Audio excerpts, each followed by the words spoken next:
নমস্কার বন্ধুরা, welcome to Das garden. বন্ধুরা, এই যে দেখতে পাচ্ছ গাছে কিন্তু লেবু গাছে ফুল অলরেডি চলে এসছে।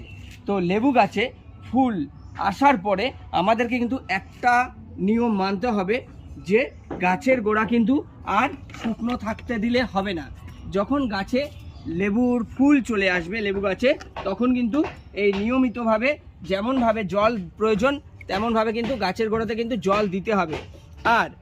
আর একটা জিনিস বন্ধুরা বলে দিচ্ছি, লেবু গাছে ফুল আসার জন্য, বেশি করে ফুল আসার জন্য অ্যাপসন সল্ট 1 চামচ অ্যাপসল সল্ট, মানে চা চামচের 1 চামচ অ্যাপসল সল্ট 1 লিটার জলে আপনারা ভিজিয়ে রাখবেন।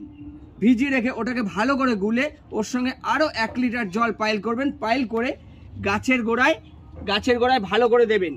তাহলে কি হবে, গাছে কিন্তু আরও বেশি করে ফুল আসতে সাহায্য করবে।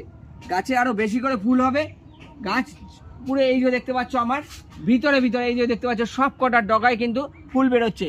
আর এই যে দেখতে পাচ্ছ এই ডগায় কিন্তু ফুল নেই, পাতা নেই, কিন্তু ভুলেও কিন্তু কেটে ফেলবে না। এখান থেকেই কিন্তু প্রত্যেকটা ডগাতে যত পাতা ঝরে গেছে সব জায়গাতে কিন্তু এইভাবে করে ঝাঁকিয়ে ফুল আসবে। এই যে দেখতে পাচ্ছ পুরো গাছ ঝাঁকিয়ে ফুল আসবে।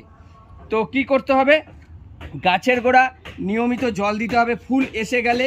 আর ফুল আসার জন্য কি করতে হবে, অ্যাপসন সল্টকে নিয়মিতভাবে যেভাবে বললাম 1 চামচ অ্যাপসন সল্ট জলে 1 লিটার জলে ভিজিয়ে রেখে তার সঙ্গে আরও 1 লিটার জল পাইল করে গাছের গোড়ায় আপনি 15 দিন অন্তর দিন।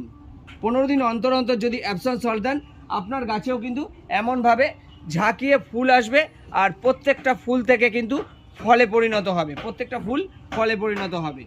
এটুকু কথা দিচ্ছি। নমস্কার বন্ধুরা, ভিডিওটি যদি ভালো লাগে লাইক শেয়ার কমেন্টস করবেন, সাবস্ক্রাইব করে আমার পাশে থাকবেন। নমস্কার।